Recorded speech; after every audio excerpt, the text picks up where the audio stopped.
Good morning.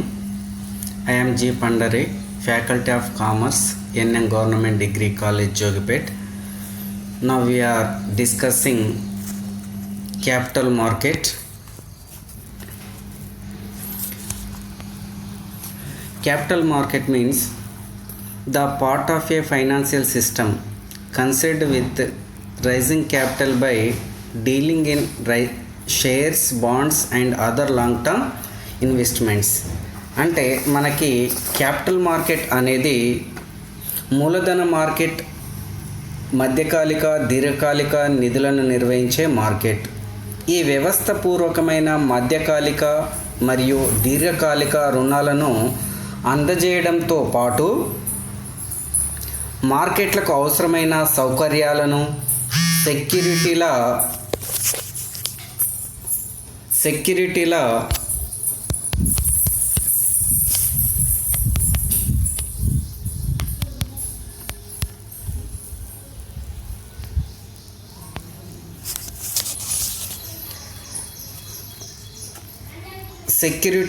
వర్తకానికి దోహదపడుతుంది. బ్యాంకులు, విత్త సంస్థల ద్వారా దీర్ఘకాలిక రుణాలను పొందడానికి, విదేశీ మార్కెట్ల వద్ద నుంచి రుణాలు సేకరించడానికి, వాటాలు, బాండ్లు, డిబెంచర్ల ద్వారా మూలధనాన్ని పెంపొందించడానికి ఈ మార్కెట్ ప్రధానంగా ఉపయోగపడుతుంది. ఈ సెక్యూరిటీలను వర్తకం చేసే ప్రదేశాన్ని సెక్యూరిటీ మార్కెట్గా పిలవడం జరుగుతుంది. ఇవి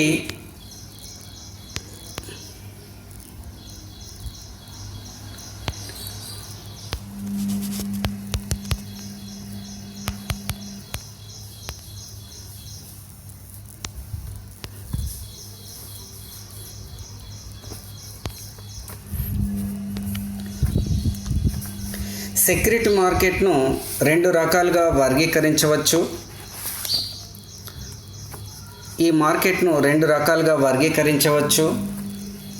క్యాపిటల్ మార్కెట్ను రెండు రకాలుగా వర్గీకరించవచ్చు.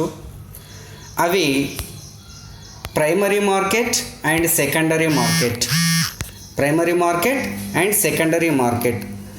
ప్రైమరీ మార్కెట్ అంటే నూతన వాటాలను, డిబెంచర్లను జారీ చేయడం ద్వారా దీర్ఘకాలిక నిధులను సేకరించడాన్ని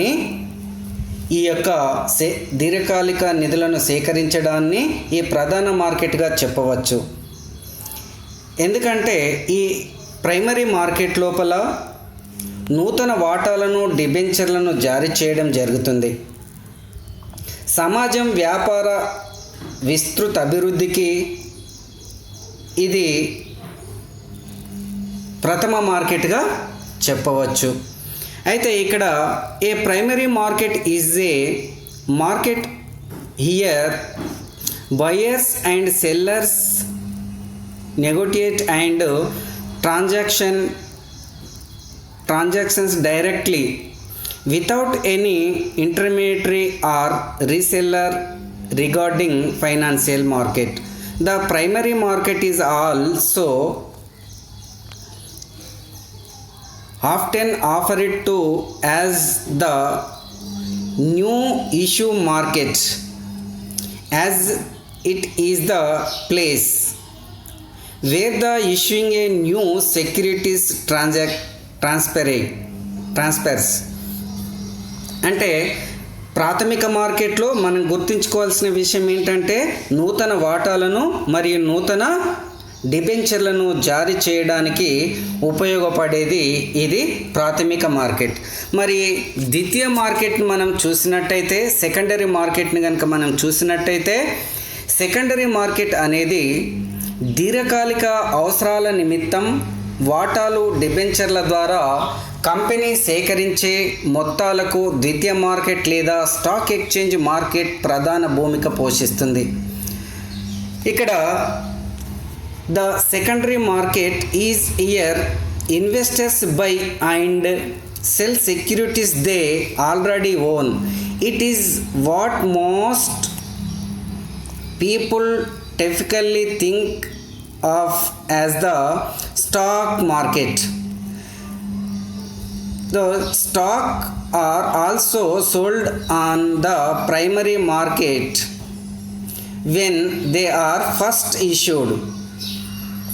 అయితే ఇక్కడ ఏదైతే ప్రాథమిక మార్కెట్లో ఏర్పడిన సెక్యూరిటీస్, బాండ్స్, డిబెంచర్స్ ఉంటాయో వాటిని నిరంతరం కొనసాగించడానికి దోహదపడేది సెకండరీ మార్కెట్.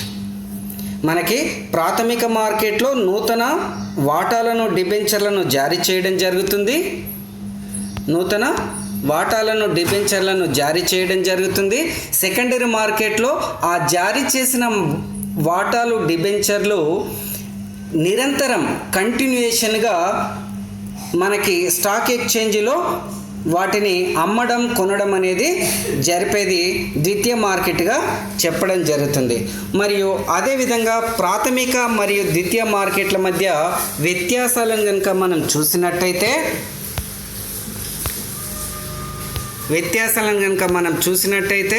అవి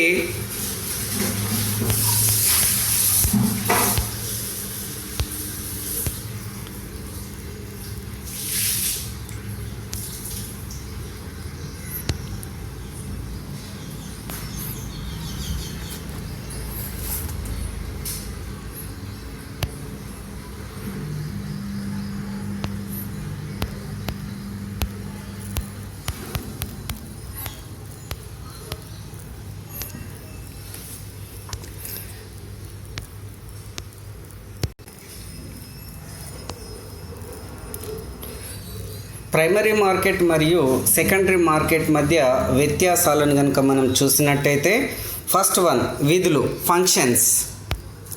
అయితే ఫంక్షన్స్ని కనుక మనం చూస్తే ఇక్కడ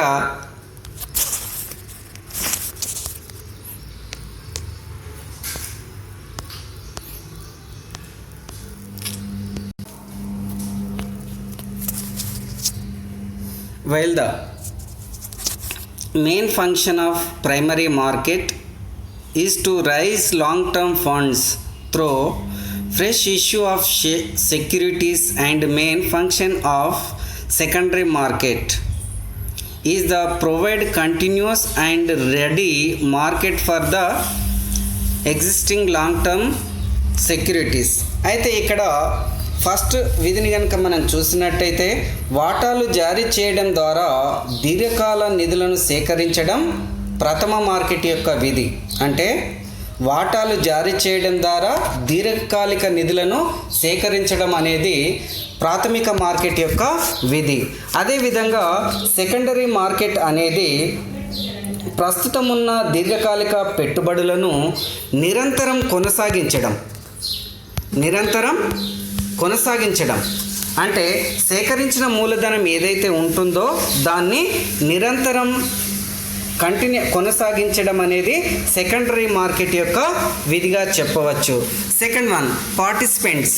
ఇక్కడ పార్టిసిపెంట్స్ ఎవరెవరు ఉంటారంటే సెకండ్ ఫంక్షన్ మనం చూసుకుంటే విత్త సంస్థలు, మ్యూచువల్ ఫండ్స్, వ్యక్తిగత పెట్టుబడిదారులు ప్రాథమిక మార్కెట్లో భాగస్తులు. అయితే స్టాక్ బ్రోకర్లు ద్వితీయ మార్కెట్లో భాగస్తులు. అంటే ఇక్కడ మనం గుర్తుంచుకోవాల్సిన విషయం ఏంటంటే when the major players in the primary market are financial institutions, mutual funds, underwriters and individual investors. The major players in a secondary market are all of those and the stock brokers who are member of the stock exchange. ఎవరైతే stock ఎక్స్చేంజ్లో member అనుమతి పొంది ఉంటారో వాళ్ళు మాత్రమే ద్వితీయ మార్కెట్లో భాగస్తులుగా చెప్పడం జరుగుతుంది. Good morning, I am G. Pandare, Faculty of Commerce, NM Government Degree College, Jogipet. Now we are discussing capital market. Capital market means the part of a financial system concerned with raising capital by dealing in shares, bonds and other long-term investments. అంటే మనకి capital market అనేది మూలధన market మధ్యకాలిక దీర్ఘకాలిక నిధులను నిర్వహించే market. ఈ వ్యవస్థపూర్వకమైన మధ్యకాలిక మరియు దీర్ఘకాలిక రుణాలను అందజేయడంతో పాటు మార్కెట్లకు అవసరమైన సౌకర్యాలను, సెక్యూరిటీల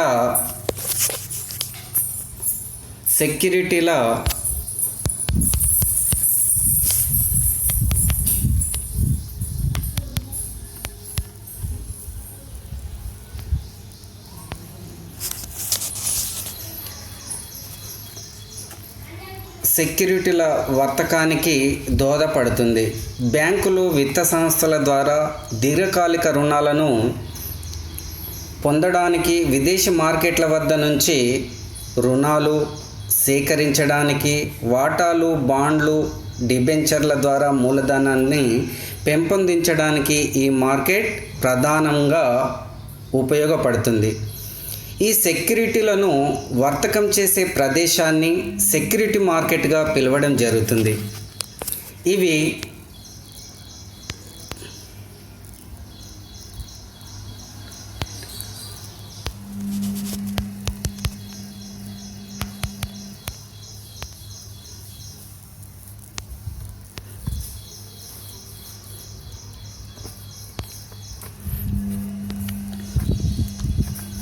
సెక్యూరిటీ మార్కెట్ను రెండు రకాలుగా వర్గీకరించవచ్చు. ఈ మార్కెట్ను రెండు రకాలుగా వర్గీకరించవచ్చు. క్యాపిటల్ మార్కెట్ను రెండు రకాలుగా వర్గీకరించవచ్చు. అవి primary market and secondary market. Primary market and secondary market. Primary market అంటే నూతన వాటాలను, డిబెంచర్లను జారీ చేయడం ద్వారా దీర్ఘకాలిక నిధులను సేకరించడాన్ని దీర్ఘకాలిక నిధులను సేకరించడాన్ని ఈ ప్రధాన మార్కెట్గా చెప్పవచ్చు. ఎందుకంటే ఈ ప్రైమరీ మార్కెట్ లోపల నూతన వాటాలను, డిబెంచర్లను జారీ చేయడం జరుగుతుంది. సమాజం, వ్యాపార విస్తృత అభివృద్ధికి ఇది ప్రథమ మార్కెట్గా చెప్పవచ్చు. అయితే ఇక్కడ a primary market is a market where buyers and sellers negotiate and transactions directly without any intermediary or reseller regarding financial market. The primary market is also often referred to as the new issue market, as it is the place where the issuing a new securities transfers. అంటే ప్రాథమిక మార్కెట్లో మనం గుర్తుంచుకోవాల్సిన విషయం ఏంటంటే నూతన వాటాలను మరియు నూతన డిబెంచర్లను జారీ చేయడానికి ఉపయోగపడేది ఇది ప్రాథమిక మార్కెట్. మరి ద్వితీయ మార్కెట్ని మనం చూసినట్టయితే, సెకండరీ మార్కెట్ని కనుక మనం చూసినట్టయితే, సెకండరీ మార్కెట్ అనేది దీర్ఘకాలిక అవసరాల నిమిత్తం వాటాలు, డిబెంచర్ల ద్వారా కంపెనీ సేకరించే మొత్తాలకు ద్వితీయ మార్కెట్ లేదా స్టాక్ ఎక్స్చేంజ్ మార్కెట్ ప్రధాన భూమిక పోషిస్తుంది. ఇక్కడ the secondary market is here investors buy and sell securities they already own. It is what most people typically think of as the stock market. The stock are also sold on the primary market when they are first issued. అయితే ఇక్కడ ఏదైతే ప్రాథమిక మార్కెట్లో ఏర్పడిన securities, bonds, debentures ఉంటాయో వాటిని నిరంతరం కొనసాగించడానికి దోహదపడేది సెకండరీ మార్కెట్. మనకి ప్రాథమిక మార్కెట్లో నూతన వాటాలను, డిబెంచర్లను జారీ చేయడం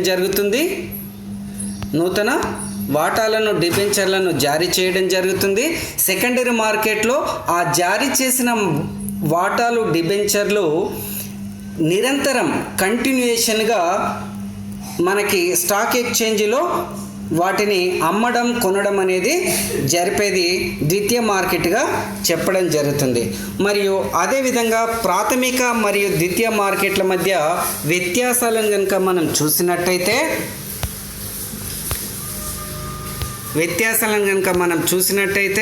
అవి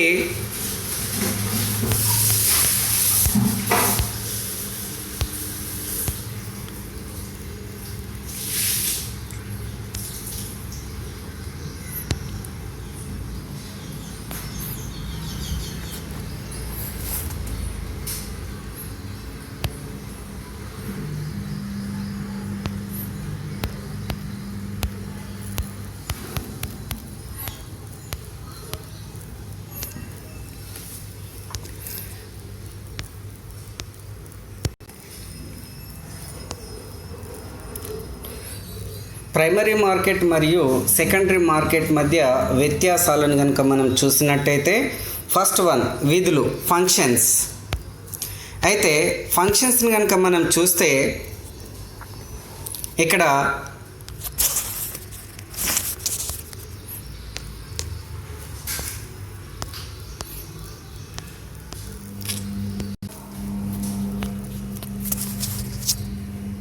while the main function of primary market is to raise long-term funds through fresh issue of securities, and main function of secondary market is the provide continuous and ready market for the existing long-term securities.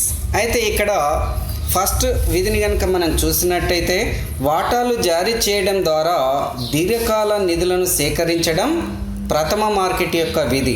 అంటే వాటాలు జారీ చేయడం ద్వారా దీర్ఘకాలిక నిధులను సేకరించడం అనేది ప్రాథమిక మార్కెట్ యొక్క విధి. అదేవిధంగా సెకండరీ మార్కెట్ అనేది ప్రస్తుతం ఉన్న దీర్ఘకాలిక పెట్టుబడులను నిరంతరం కొనసాగించడం అంటే సేకరించిన మూలధనం ఏదైతే ఉంటుందో దాన్ని నిరంతరం కొనసాగించడం అనేది సెకండరీ మార్కెట్ యొక్క విధిగా చెప్పవచ్చు. Second one participants. ఇక్కడ పార్టిసిపెంట్స్ ఎవరెవరు ఉంటారంటే సెకండ్ ఫంక్షన్ మనం చూసుకుంటే విత్త సంస్థలు, మ్యూచువల్ ఫండ్స్, వ్యక్తిగత పెట్టుబడిదారులు ప్రాథమిక మార్కెట్లో భాగస్తులు. అయితే స్టాక్ బ్రోకర్లు ద్వితీయ మార్కెట్లో భాగస్తులు. అంటే ఇక్కడ మనం గుర్తుంచుకోవాల్సిన విషయం ఏంటంటే when the major players in the primary market are financial institutions, mutual funds, underwriters and individual investors. The major players in a secondary market are all of those and the stock brokers who are member of the stock exchange. ఎవరైతే stock ఎక్స్చేంజ్లో member అనుమతి పొంది ఉంటారో వాళ్ళు మాత్రమే ద్వితీయ మార్కెట్లో భాగస్తులుగా చెప్పడం జరుగుతుంది. Okay. Third one listing requirement అంటే అనుమతులు. స్టాక్ ఎక్స్చేంజ్లో అనుమతి పొందిన వారు మాత్రమే ద్వితీయ మార్కెట్లో పాల్గొనవలసి ఉంటుంది. ప్రాథమిక మార్కెట్కు అలాంటి అనుమతితో సంబంధం లేదు. ఫోర్త్ వన్ ధర నిర్ణయం determination of price.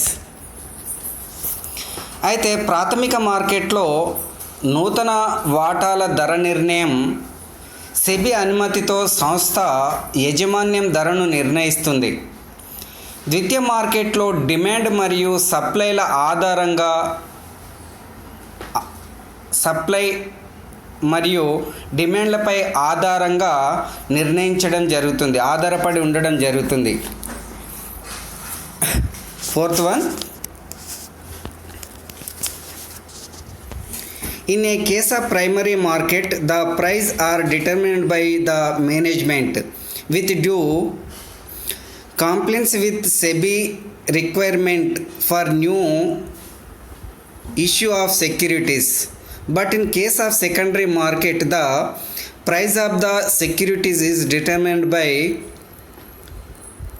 forces of demand and supply of the market and keeps on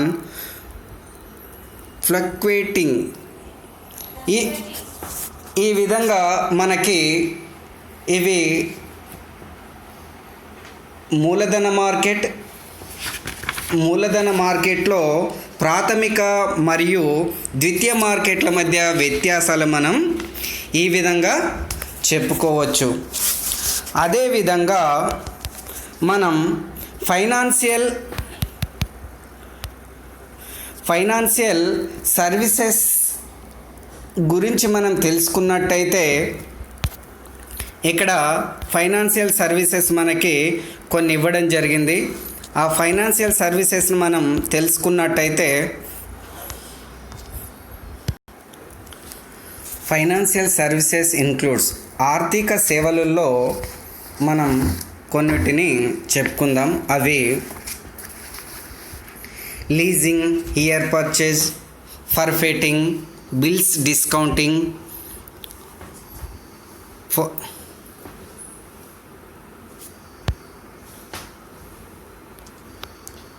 factoring,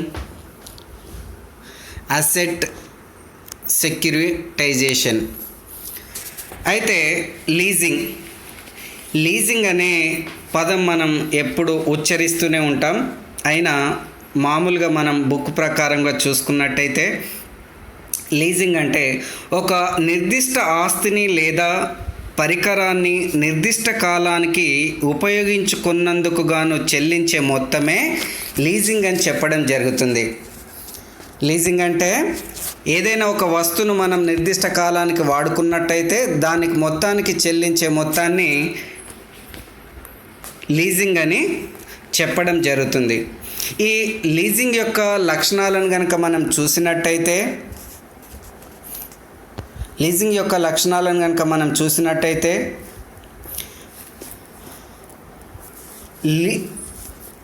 లెస్సర్కు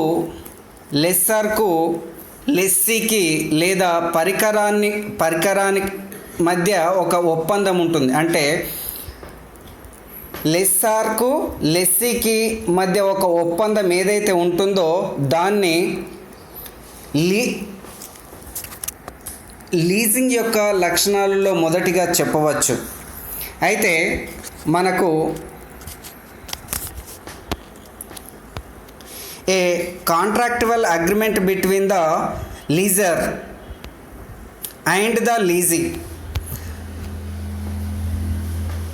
లీజీకి లీజర్కు మధ్య ఏర్పడిన ఒప్పందం ఏదైతుందో దాన్ని అదొక అగ్రిమెంట్గా చెప్పవచ్చు. రెండోది, ఒక ఆస్తిని వినియోగించుకోవడానికి నిర్దిష్ట కాల పరిమితి ఉంటుంది. థర్డ్ వన్, ఆస్తిని ఉపయోగించుకున్నందుకు గాను కొంత ప్రతిఫలాన్ని ఏదైతే చెల్లిస్తారో ఆ ప్రతిఫలాన్నే అద్దెగా అనడం జరుగుతుంది.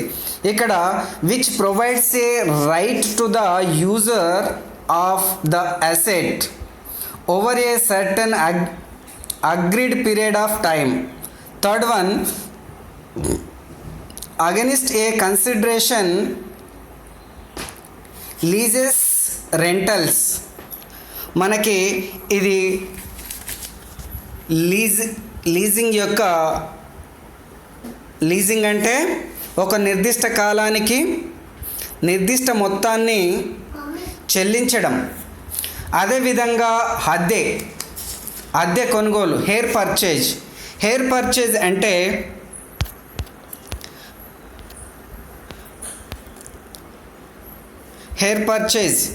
ఇక్కడ ఆస్తి లేదా పరికరాన్ని ఉపయోగించుకున్నందుకు గాను కొనుగోలు చేసేంత వరకు చెల్లించే మొత్తాన్ని అద్దెగా చెప్పడం జరుగుతుంది. ఏదైనా ఒక వస్తువును మనం కొనుగోలు చేసేంత వరకు అద్దెను చెల్లించే మొత్తం అది అద్దె కొనుగోలు కింద చెప్పడం జరుగుతుంది. ఈ యొక్క అద్దె కొనుగోలు అనేది మనం ఇన్స్టాల్మెంట్ వైజ్గా మనం మనకి ఇన్స్టాల్మెంట్ వైజ్గా మనం బయట షాప్లలో ప్రస్తుతం మార్కెట్లలో మనకి హెయిర్ పర్చేజ్ వస్తువులు చాలా కొనుగోలు చేయడం జరుగుతుంది. అంటే ఇన్స్టాల్మెంట్ పైన మనం వస్తువులను వాడుతూ ఉంటాం, కానీ ఇన్స్టాల్మెంట్ పైన మొత్తం లాస్ట్ ఇన్స్టాల్మెంట్ ఎప్పుడైతే మనం చెల్లించడం జరుగుతుందో అప్పుడు ఆ ఆస్తి పైన పూర్తి యజమాయిషీ హక్కు మనకు కలిగించడం జరుగుతుంది. దాన్నే అద్దె కొనుగోలు అని చెప్పడం జరుగుతుంది. బైక్స్ కావచ్చు, కార్స్ కావచ్చు, ఏవైనా అనుకోవచ్చు. అయితే అదేవిధంగా వాటి యొక్క లక్షణాలను కనుక మనం చూసినట్టయితే owner of the asset of implement provides is asset to the hirer for use. అంటే లెస్సర్ తన ఆస్తిని ఉపయోగించుకునే నిమిత్తం లెస్సీకి అందజేయబడుతుంది. Third one, hearer pays regular her purchase installment including interest and principal. మనం ఇంతకుముందు చెప్పుకున్నట్టే ఎవరైతే ఆస్తి ఇన్స్టాల్మెంట్ మీద మన తరపున డబ్బులు ఇన్స్టాల్మెంట్ పే చేస్తామో ఆ వ్యక్తి ఇంట్రెస్ట్తో సహా మొత్తం చెల్లించవలసి ఉంటుంది. ఇక్కడ అందుకు గాను లెస్సీ వడ్డీ అసలు మొత్తాన్ని కలిపి వాయిదాలుగా చెల్లించడం జరుగుతుంది. Third one, the ownership is transferred to the hirer only after the payment of the last instalment. ఆఖరి వాయిదా చెల్లించిన తర్వాత మాత్రమే ఆ వస్తువు యజమాన్యానికి బదిలీ అవ్వడం జరుగుతుంది. మనం ఇది ప్రాక్టికల్గా మనం ఊర్లలో మన దగ్గర చూస్తూ ఉంటాం. అదే అద్దె కొనుగోలు, హెయిర్ పర్చేజ్గా పిలవడం జరుగుతుంది. Next one, forfeiting. మనకి ఇది 4 మార్క్స్కి అడిగే క్వశ్చన్. మనకి ఎగ్జామ్లో 4 మార్క్స్కి మ్యాక్సిమం ఇలాంటి క్వశ్చన్స్ అడగడం జరుగుతుంది.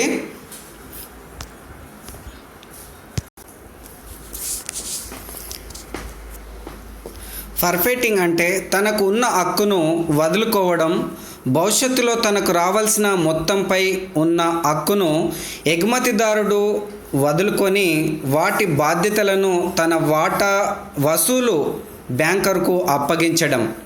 అంటే తనకున్న హక్కులను వదులుకొని తన తరపున వసూలు చేసే బ్యాంకు ఏదైతే ఉంటుందో ఆ బ్యాంకుకు తన హక్కులను అప్పగించడం జరుగుతుంది. అంటే ఇక్కడ అంతర్జాతీయ వర్తకంలో 100% బిల్లు డిస్కౌంట్ చేసుకునే విధానం ద్వారా ఇది అనుసరించడం జరుగుతుంది.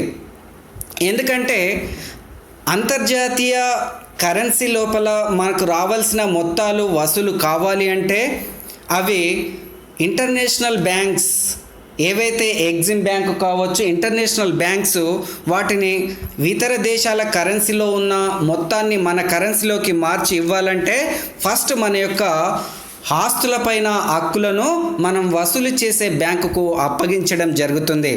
ఇది అంతర్జాతీయ వర్తకంలో 100% బిల్లును డిస్కౌంట్ చేసుకునే విధానం. దీని ద్వారా జరిపే వర్తకంపై పూర్తి రక్షణ పొంది ఉండడం వల్ల అరువు అమ్మకాలను తక్షణ నగదు అమ్మకాలుగా మార్చుకోగలగడం జరుగుతుంది. అయితే ఈ విధానం ఏ విధంగా ఉంటుంది అంటే ఈ ఫర్ఫెయిటింగ్ విధానం అనేది the exporter cells the goods to the importer on a different payment basis spread over 3 or 5 years. ఇక్కడ ఎగుమతిదారుడు నిదానంగా చెల్లింపు పద్ధతిపై 3 లేదా 5 సంవత్సరాల కాల పరిమితిలో దిగుమతిదారునికి వస్తువుల సరఫరా చేస్తూ ఉంటారు. అంటే అప్పుడే కాకుండా ఆ వస్తువులను 3 నుండి 5 సంవత్సరాల మధ్య కాలం లోపల ఆ వస్తువుల సరఫరా అనేది ఉండడం జరుగుతుంది. Next second one, the importer draws a series of promissory note in a favor of the exporter for the payment to be made inclusive of interest charges. ఇక్కడ ఎవరైతే దిగుమతిదారుడు ఎగుమతిదారుడు ఉండడం జరుగుతుందో వారు వడ్డీతో సహా కలిపి ప్రామిసర్ నోట్ రాసి ఇవ్వడం జరుగుతుంది. ఇందుకు ప్రతిగా దిగుమతిదారుడు అనేక బిల్లులు ప్రామిసర్ నోట్లను వడ్డీతో కలిపి ఎగుమతిదారుడికి రాసి ఇవ్వడం జరుగుతుంది. థర్డ్ వన్, ఈ నోట్లకు బిల్లులకు దిగుమతిదారుడికి బ్యాంకు హామీగా ఇవ్వడం జరుగుతుంది. అదేవిధంగా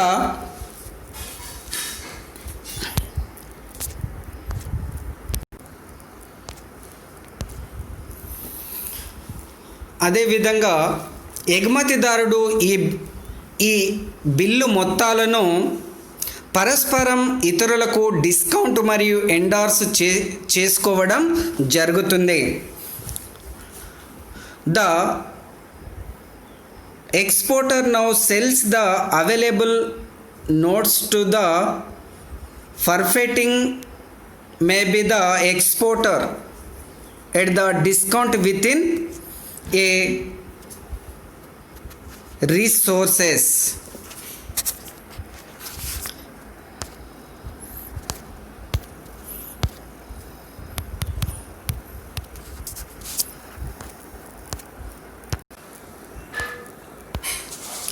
ఫిఫ్త్ వన్, దిగుమతిదారుని బ్యాంకు ఈ బిల్లును గడువు తేదీ వరకు ఉంచుకోవడం కానీ లేదా ఇతర పెట్టుబడిదారులకు అమ్మడం కానీ చేస్తారు. అయితే ఈ విధంగా పర్ఫెక్టింగ్ అనేది అంతర్జాతీయ వర్తకంలో చాలా ముఖ్యమైనది. మనకి 4 మార్క్స్కి అడిగే ఆస్కారం ఉంటుంది. పర్ఫెక్టింగ్ మరియు ఫ్యాక్టరింగ్ కూడా అంతే ముఖ్యమైనదిగా మనం చెప్పవచ్చు. ఫ్యాక్టరింగ్ అంటే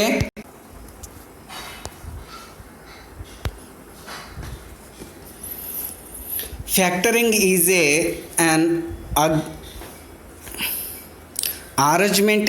arrangement in which a financial intermediary called factor collects the accounts receivable on behalf of the goods and services presently two banks backed factoring companies,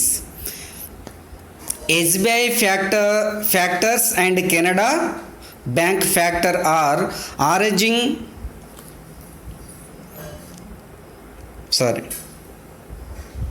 engaged in business of factoring in association with SIDBI.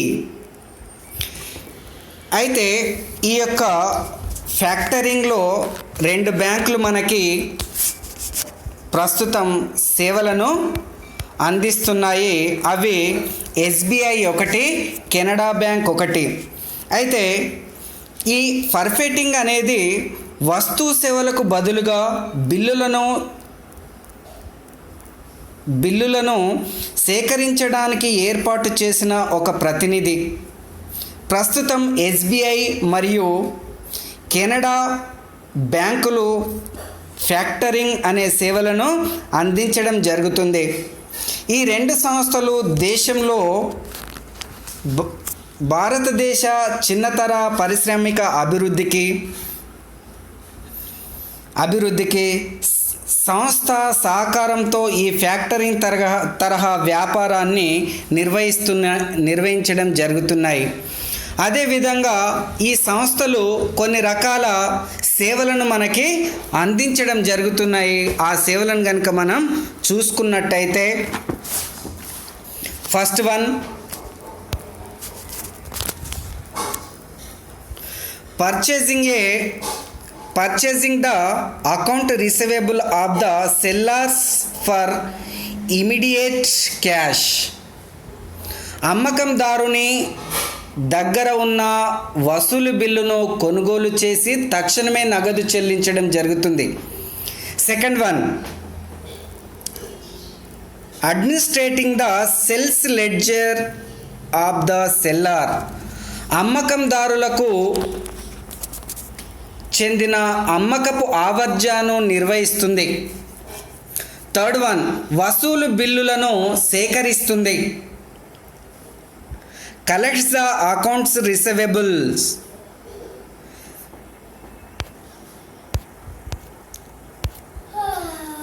Fourth one, రాని బాకీల ద్వారా ఏర్పడే నష్టాన్ని ముందుగానే అంచనా వేయడం జరుగుతుంది.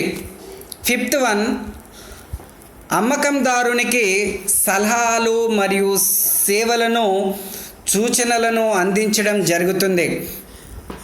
అదేవిధంగా ఇక్కడ మనం చూసినట్టయితే ఫ్యాక్టరింగ్ మరియు ఫర్ఫెక్టింగ్ మధ్య వ్యత్యాసాలను మనం గమనించినట్టయితే ఫస్ట్ వన్, ఫ్యాక్టరింగ్ లోపల 80% of invoice value is considered for advance. Invoice ధరలో 80% మొత్తాన్ని ముందుగా విత్త సహాయం అందించడం జరుగుతుంది ఫ్యాక్టరింగ్ లోపల. ఈ ఫ్యాక్టరింగ్ ఫర్ఫెక్టింగ్ అనేది చాలా ఇంపార్టెంట్ టాపిక్, మనకి ఎగ్జామ్లో తప్పనిసరిగా మీరు గుర్తుంచుకోవాల్సి ఉంటుంది. అదేవిధంగా ఫర్ఫెక్టింగ్ లోపల 100% మనకి విత్త సాయం అనేది అందడం జరుగుతుంది, ముందస్తుగానే అందించడం జరుగుతుంది. సెకండ్ వన్, అమ్మకందారుని తరపున ప్రతినిధిగా కొనుగోలుదారుని విత్త స్తోమతకు రేటింగ్ నిర్ణయించబడుతుంది. అంటే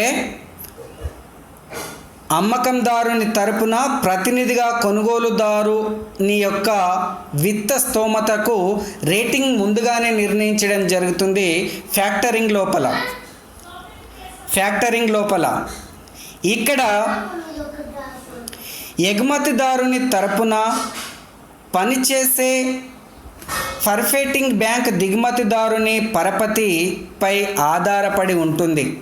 అంటే దిగుమతిదారుని యొక్క పరపతి పైన ఆధారపడి పర్ఫెక్టింగ్ అనేది పనిచేయడం జరుగుతుంది. Third one, day to day administration of sales and other allied services are provided. దైనందిన అమ్మకాలు అనుబంధ సేవలను అందించగలరు ఎందులో, ఫ్యాక్టరింగ్లో.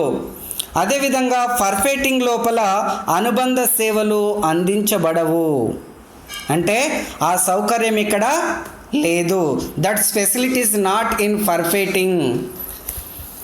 No additional services are provided. Fourth one, మధ్యకాలిక రుణాలు అందజేయగలదు. ఎక్కడ, ఫ్యాక్టరింగ్ లోపల advances are generally medium term in nature.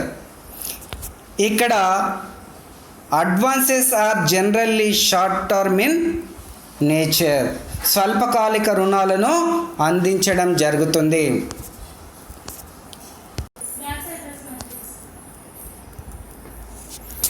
ఆస్తుల భద్రీకరణ, అసెట్స్ సెక్యూరిటైజేషన్. అంటే నిరర్ధక ఆస్తులను వర్తక పెట్టుబడులుగా మార్చే ప్రక్రియ. తనఖా పెట్టిన ఆస్తులను కానీ, వసూలు కావలసిన నగదు పత్రాలను కానీ సెక్యూరిటైజ్గా పెట్టుబడిదారులకు అందజేయడం జరుగుతుంది. ఇది వాణిజ్య పత్రాల రూపంలో ఉన్న, డిపాజిట్ పత్రాల రూపంలో ఉన్న, లేదా దేశంలో నామోదు పొందిన అన్యాక్రాంత యోగ్యత పత్రంగా అందజేయడం జరుగుతుంది. అంటే నిరర్ధకంగా ఉన్న ఆస్తులను వర్తక పెట్టుబడుల ప్రక్రియలోకి మళ్లింపు చేసి ఆమోదం పొందిన అన్యాక్రాంత యోగ్యత పత్రంగా అందజేయడం అనేది జరుగుతుంది. ఇది అసెట్స్ సెక్యూరిటైజేషన్ అని చెప్పడం జరుగుతుంది. ఆస్తుల భద్రీకరణగా పిలవవచ్చు. అదేవిధంగా ఇలాంటి సేవలే కాకుండా ఫైనాన్షియల్ సర్వీసెస్ లోపల ఇలాంటి సేవలే కాకుండా బ్యాంకులు అందించే వివిధ రకాల సేవలను కనుక మనం చూసినట్టయితే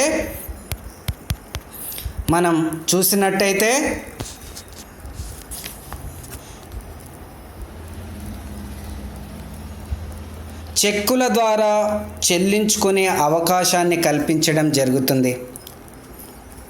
చెక్కుల ద్వారా చెల్లింపు చేసుకునే అవకాశం, వ్యక్తిగత వాణిజ్య తనఖా రుణాలను అందజేయడం,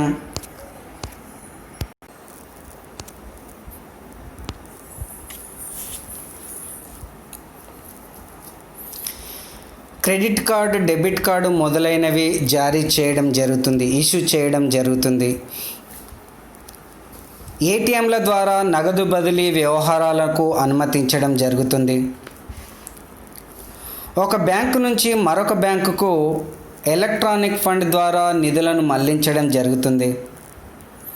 అయితే మనము ఇంతకుముందు చెప్పుకున్న ఆర్థిక సేవలే కాకుండా బ్యాంకులు ఇవి మనం ఏవైతే ఇప్పుడు చెప్పుకుంటున్నామో ఈ సౌకర్యాలను మనకి అందించడం జరుగుతుంది. కాబట్టి బ్యాంకింగ్ సేవలలో మనం వీటిని చెప్పుకోవడం జరుగుతుంది. సూచించిన ప్రదేశాలకు అనుగుణంగా వివిధ చెల్లింపులు చేయడం జరుగుతుంది. ఓవర్ డ్రాఫ్ట్ జమ సౌకర్యాన్ని కూడా కల్పించడం జరుగుతుంది. ఖాతాదారుల తరపున హామీలు ఇవ్వడం జరుగుతుంది. పరపతి పత్రాలను జారీ చేయడం జరుగుతుంది.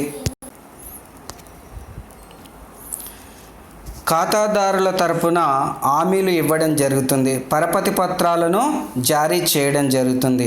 ఇవే ఈ 7-8 పాయింట్సే కాకుండా ఇంకా అనేక రకాల సేవలను బ్యాంకింగ్ వ్యవస్థ మనకి అందించడం జరుగుతుంది. ప్రైవేట్ బ్యాంకులు అత్యంత సంపన్న వర్గాల వారికి సేవలను అందించే అవకాశం కలిగి ఉంటాయి. అదేవిధంగా కొంతమంది అత్యంత సంపన్నులు అంటే ధనవంతులు లాంటి వ్యక్తులకి, ఇండస్ట్రియలిస్ట్స్కి సపరేట్ బ్యాంక్స్ కూడా ఉండడం జరుగుతుంది. వారి తరపున వారి అకౌంట్స్ మొత్తం ఆ బ్యాంకులు మాత్రమే అందించడం జరుగుతుంది. ఇవే కాకుండా మూలధన మార్కెట్ బ్యాంకింగ్, విదేశీ మారక బ్యాంకింగ్, బీమా, ఇతర ఆర్థిక సేవలు కనుక మనం చూసినట్టయితే మధ్యవర్తిగా సలహాలు అందించడం, సాహసోపేతమైన మూలధనాన్ని అందించడం, ఏజెంట్లుగా కూడా వ్యవహరించడం జరుగుతుంది. ఏకీకృత సంస్థల ద్వారా కూడా మనం ఈ యొక్క ఆర్థిక సేవలను మనం తెలియచేయడం జరుగుతుంది. ఈ రోజుకి ఆర్థిక సేవలుగా మనం ఇవి చెప్పుకోవచ్చు.